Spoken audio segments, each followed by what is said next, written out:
All right, and we are live with another episode of Mentor Minute, a chance for you to just kind of give some exercise to your leadership brain. I'll be taking questions about frustrations and issues that real world leaders are dealing with around the world, and we'll apply some theory and some principles to it to get them some action steps to get over these obstacles. But even if you don't have a question for me today, this is a great opportunity for you to just listen and learn and find different ways of applying different things to your leadership to make your life better as a leader. So my first question actually comes from yesterday's session. I didn't get a chance to get to this one, and I know it's one that is near and dear to pretty much everybody's heart. And Pam had the question, and that is, how do you deal with a difficult boss? And Pam, I know that everybody out there, including Luke, I'm sure, sympathizes with the difficulties of dealing with a difficult boss. Excuse me. And the first thing that I recommend in this case is get specific. Okay, get specific on the behavior, on the attitudes, on the techniques that they use that make them difficult. So are they not listening to you? Are they lashing out in anger? Are they making stupid decisions? Are they micromanaging you? What specifically is the issue? Julie is Eslam, good to see you both here. So get specific, and what I want you to do, Pam, is I want you to write down a list of the 5 top things that make them difficult, that irritate you, that frustrate you. It probably won't take that long to come up with. So write down and get specific, because what you don't want is you don't want the boss to be stuck in this difficult category. And this goes for employees too. You can have difficult employees, but get specific. Difficult doesn't help you address anything. So get specific on what it is that frustrates you about them and makes them difficult. Then I want you to rank those 5 things. So stick to the top 5 things that jump to your mind, and I want you to rank them in order of the biggest issue that you have. Okay? Now what I want you to do, and so we're going a little analytical with this approach, and you can kind of bypass this if you want, but this is a nice way of tackling it in kind of a systematic way. Lindy, good to see you here. And so you have your top 5 things that irritate you about your boss. Now I want you to take those 5 things, write them down again, but this time I want you to write them in order of the easiest to potentially address. What do you think that you could actually take some steps to address? So you simply look at those. Number 1 is they're a micromanager. Number 2 is they're prone to anger. Number 3 is that they don't plan well. All right? Then you go ahead and reorder those. Well, I can help with planning. That would be the easiest thing. And so what you want to do is you take those top things, 1 through 5, and 1 through 5, easiest to hardest to address. And the one that has the cumulative lowest score is the one that you're going to tackle first. I do this exercise because a difficult boss is something that becomes emotional for you. And what you want to do is you want to take it out of the emotion and you want to tackle that with some logic. So going through that simple exercise, ranking the top 5 things that irritate you about them, and then ranking those 5 things in the easiest to potentially deal with. And then you tackle that first thing that has the lowest cumulative score. And so you step into their difficulties. So are they angry? Well, can you be the buffer to the rest of the team in regards to that? Are you going to be the first one that pipes up with a calm tone and with a solution? That's how you address anger. If it's something where they are a micromanager, do you step in to create updates so that they're not constantly over their shoulder, that you take back some of that control? If it's that they don't plan, can you step in and help them plan? Okay, so we want to accomplish this. We need to do this, this, this, and this. We need to do it in this order. Can you step into the planning? Now, you'll notice there's a whole lot for you to do in this case. And I know that sucks because you have a difficult boss. It shouldn't be this way. But rarely are you going to have those instances where you have an ideal boss. I don't know that I ever had an ideal boss in my 20 plus years. I think I can come up with one that was pretty darn good. But there were always weaknesses that I could help address. There were always frustrations that I had to try to mitigate with them. And so this is going to be a long-term thing that you're going to deal with throughout your career. So pick something to address and then start addressing it. What that does is that neutralizes the difficulty of your boss. And for everybody that's listening, this goes for employees as well. You can do the same exercise with difficult employees. but you're taking action to start neutralizing it. And you're taking yourself out of the emotion and you're putting yourself into the logical aspect of things. So you're not going to be wallowing in it. You're not going to be focused on the past, you're focused on the future, and you're putting yourself in some more control of the future. So that's how I would tackle a difficult boss and having a difficult boss. And Pam, if you're tuning into this now, or if you tune into this a little bit later, you can drop down into the comments if there's some specific things that frustrate you and make that boss difficult.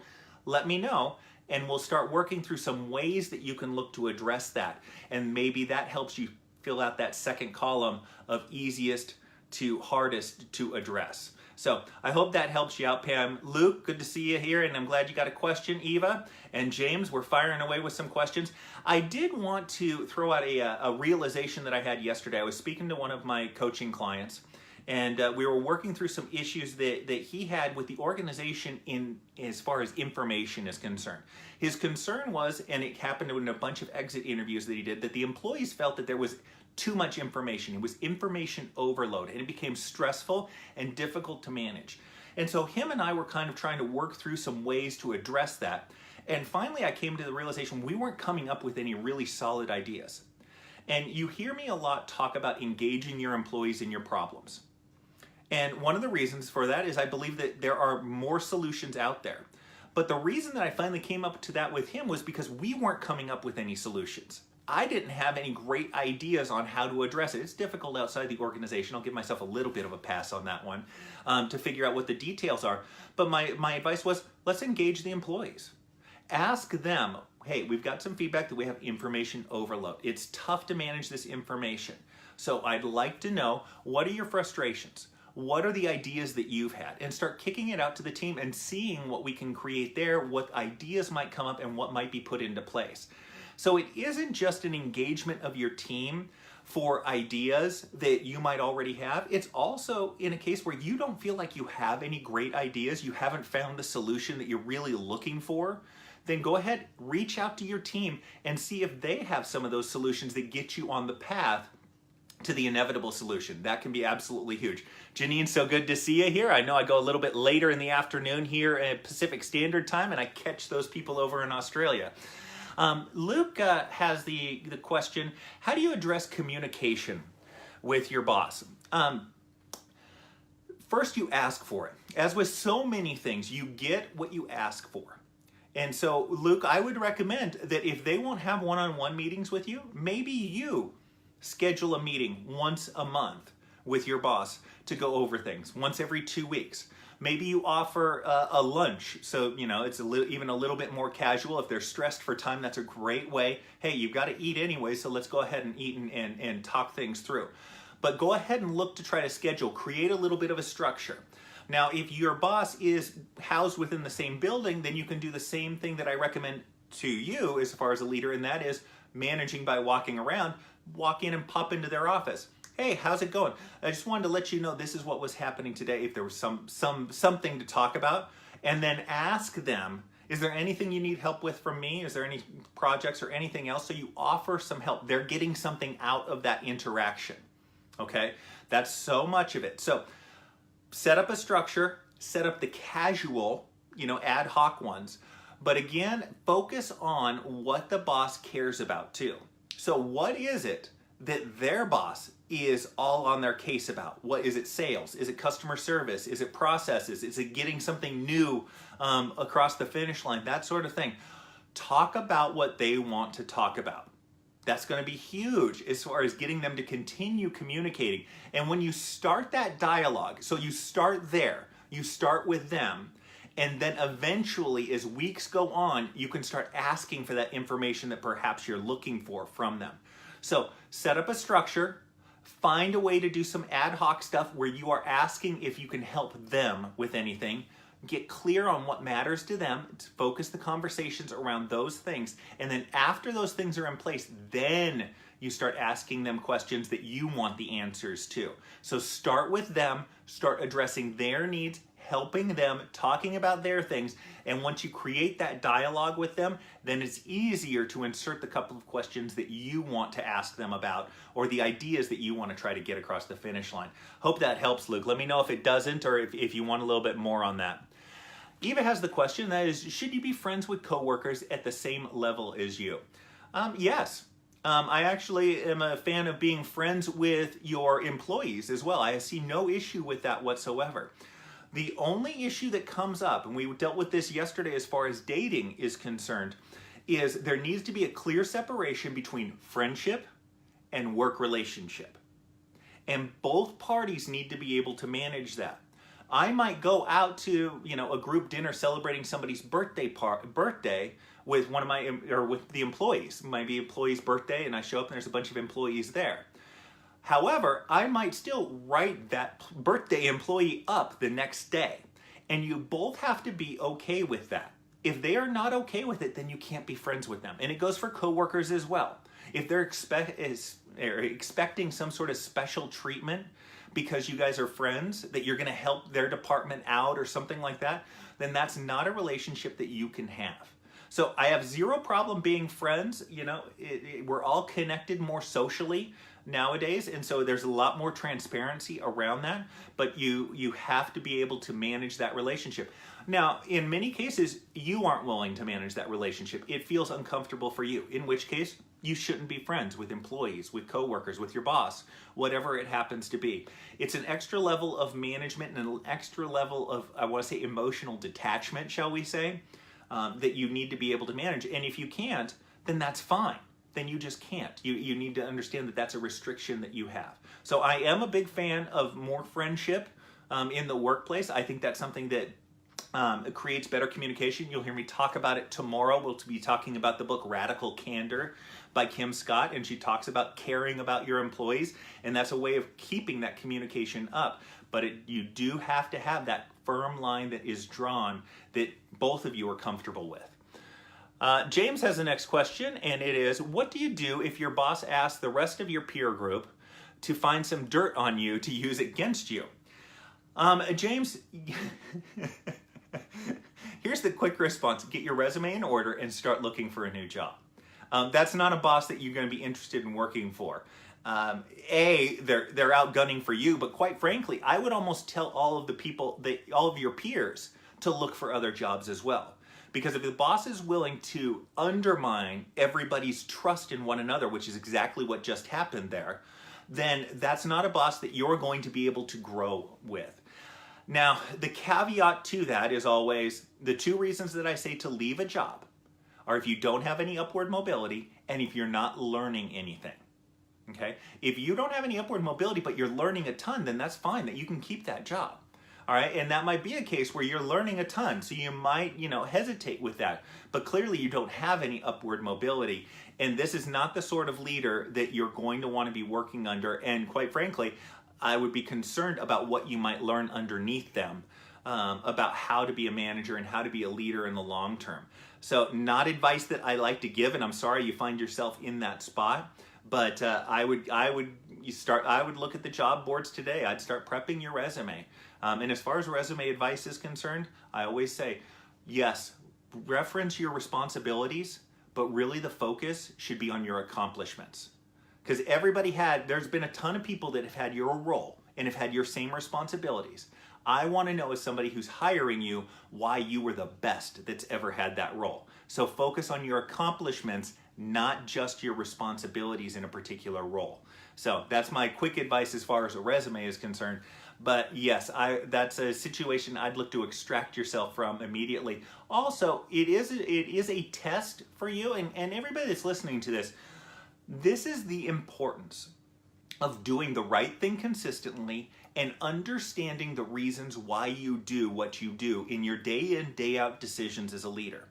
When you make the right decisions, when you're clear on the goals of the organization and your decisions align with that, you have a reasoning for those decisions, then it makes it much easier for you to stand up to this sort of scrutiny that James is under right there. Where, yeah, sure, everybody's got to try to dig up dirt on James, but they might find some wrong decisions, but he's got reasoning behind those as to why he made those, and they didn't work out, but this was why he did that. And so if you're clear on that, if you keep making those right decisions, I don't want to say it makes you impervious to this sort of attack, but it does make you more resilient and puts your mind at ease as far as being able to get through it. Great question, James, and I'm sorry you find yourself in that situation. I am caught up on questions here. So if you have a question, if you're just tuning in, drop down into the comments. I will tackle these things in real time. I know I jumped right into it today. I did want to give kind of a shout out. Tomorrow, 12:30 p.m. Pacific Standard Time, I will be talking about the book Radical Candor by Kim Scott. Really good book, just recently came out.